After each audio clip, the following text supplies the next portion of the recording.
Something very strange is happening behind the scenes of the global financial market.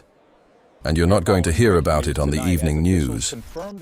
Over the past 18 months, some of the largest investment funds on the planet have quietly begun unloading billion-dollar positions in physical gold. I'm not talking about weekend traders or nervous speculators. I'm talking about managers who control trillions of dollars. People who do not make impulsive moves. They are selling gold. And before you assume this is a sign of confidence in the economy, let me tell you the rest of the story. At the very same time these funds are liquidating gold reserves, they are buying something else. Something most people don't even realize can be owned. Something that doesn't shine, doesn't sit in a vault in Zurich, and is still treated by traditional financial media as an industrial commodity. But here's the detail no one is telling you. This asset has a characteristic gold never had. It is indispensable. It's not a bet. It's not speculation. It's physical necessity. And the global elite knows it. So the question you should be asking is not why they are selling gold. The real question is, what do they know that you still don't? Let's rewind a bit. Since the 2008 crisis, you've been conditioned to believe a very simple narrative. When the world catches fire, you buy gold. It's the safe haven asset. It's tangible. It's finite. It's protection against inflation, against broken currencies, against irresponsible governments. And for decades, that logic worked. But 2026 is not 2008, and the elite is no longer playing the same game. Because gold, at the end of the day, only has value if other people believe it has value. It's just a bar. It's a social consensus, a shiny relic that survived centuries because humanity collectively decided it mattered. But gold doesn't do anything. It doesn't produce energy. It doesn't feed anyone. It doesn't build infrastructure. It simply exists. And for the first time in modern history, that has become a problem. Now let me show you what's happening outside the headlines. In March 2026, BlackRock, the world's largest asset manager with more than $10 trillion under management, created a private fund exclusively for institutional clients. This fund does not invest in stocks, bonds, or traditional commodities. It was designed to buy mineral rights in specific regions of South America, Sub-Saharan Africa, and Western Australia. The focus? Two chemical elements you probably ignore: lithium and cobalt. That's not a coincidence. In the same quarter, Vanguard registered massive acquisitions of arable land in Argentina, Ukraine, and regions of the American Midwest, not for immediate farming, but for strategic control of fertile soil located above deep aquifer systems. And here's the part that should alarm you. These moves were not announced in press releases. They weren't covered by CNBC. They were structured through obscure holding companies, offshore funds, and intermediary entities that don't appear in any public index. Why? Because they don't want you to know. Let me give you a number that puts this into perspective. In 2025, the total global value of gold traded was approximately $12 trillion. Sounds like a lot, right? But in the same period, the lithium market alone moved futures contracts equivalent to $8 trillion. And that's just raw lithium, not counting derivatives, extraction rights, and stakes in refining companies. We're talking about a tectonic shift in the concept of real wealth. And most people didn't even notice. Now let's talk about the elephant in the room: lithium. You know what lithium is, right? It's that thing inside your phone battery, your laptop, the electric car you might own. It seems mundane, industrial, unremarkable. But here's what they don't tell you. Lithium is the oil of the 21st century. With one brutal difference: it's not renewable, it's not easily replicable, and it's concentrated in fewer than 5 countries: Chile, Australia, China, Argentina, and to a lesser extent Bolivia. That's it. And demand? Demand is exploding. According to the International Energy Agency, global electric vehicle production is expected to triple by 2030.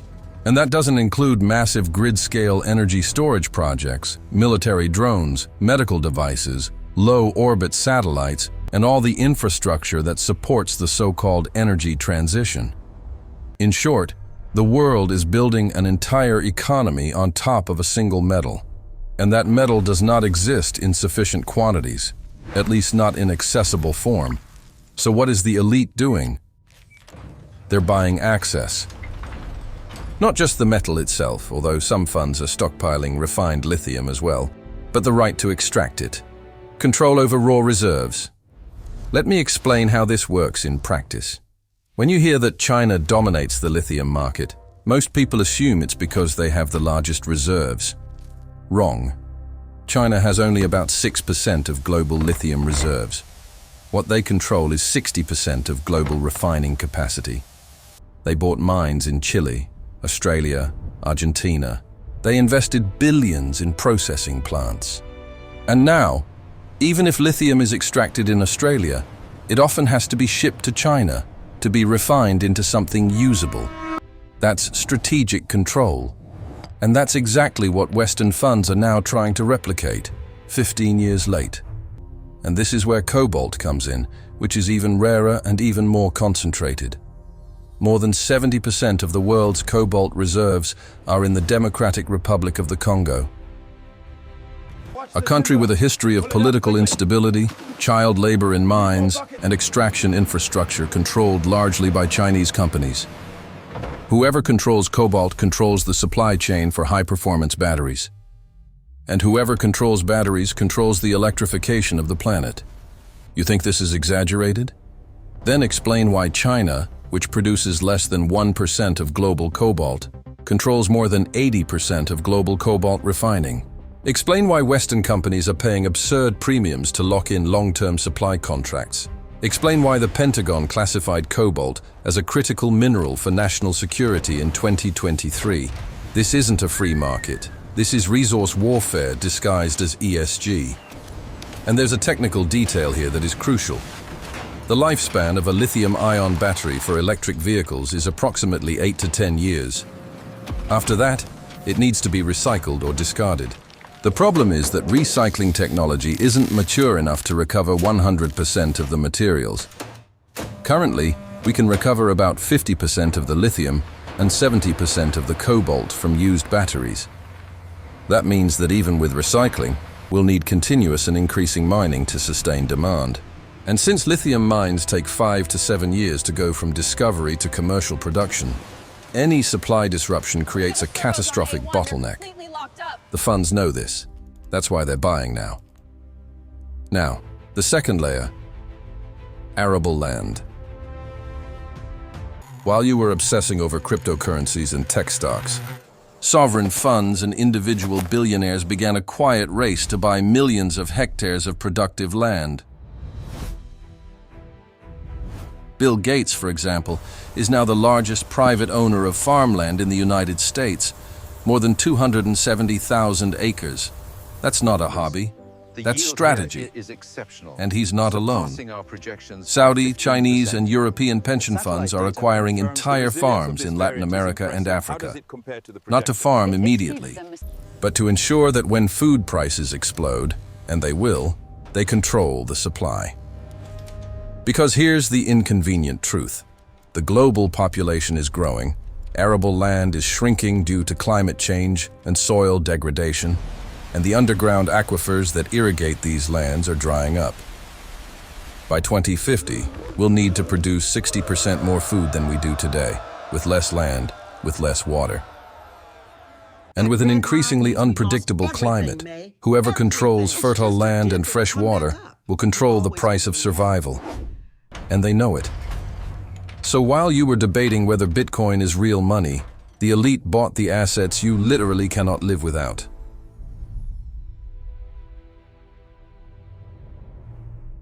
Let me give you a very concrete example of what's happening. In 2024, a Qatari sovereign fund bought 100,000 hectares of land in Sudan, officially for agricultural development projects. In practice, that land sits atop one of the largest freshwater aquifers in Africa, and the purchase contract includes water extraction rights for 99 years. 99 years. They're not buying land, they're buying water. And water, my friend, is the most underestimated asset of the 21st century. You can live without gold. You can live without lithium if you go back to the Stone Age.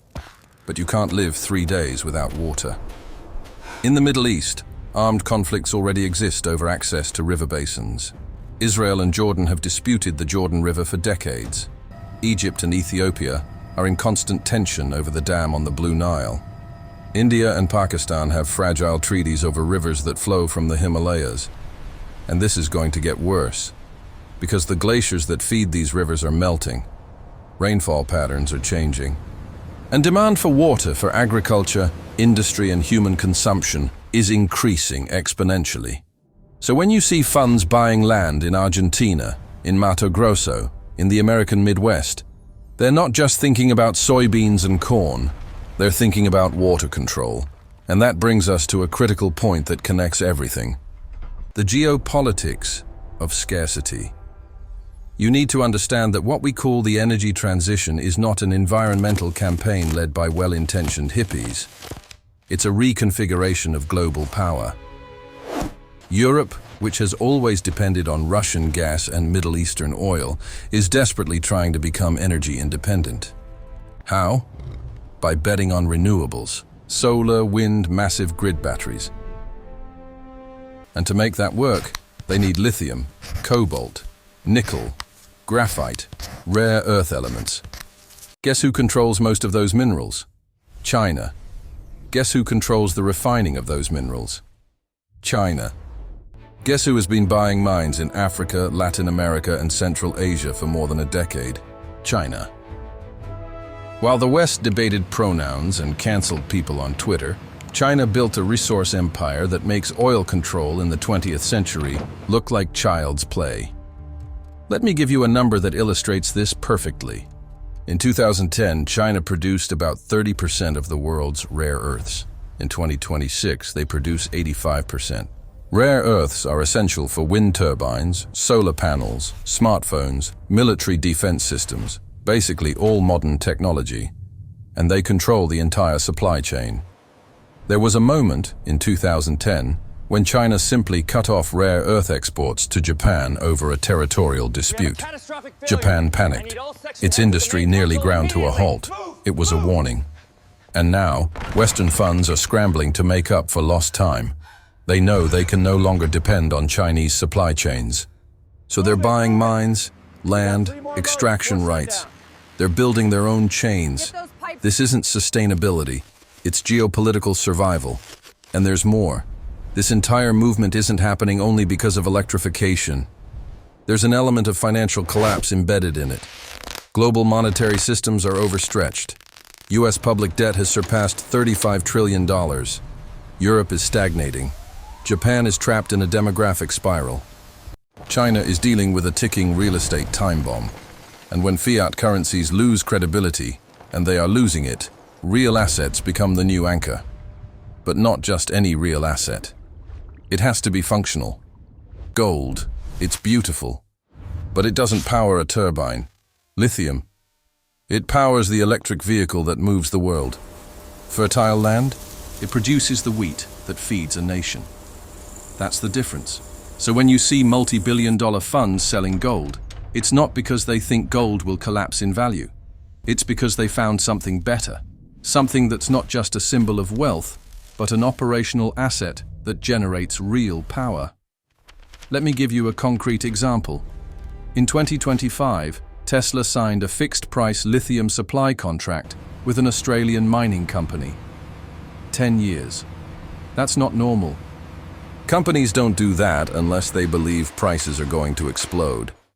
That same year, Ford bought a direct stake in a cobalt mine in Indonesia.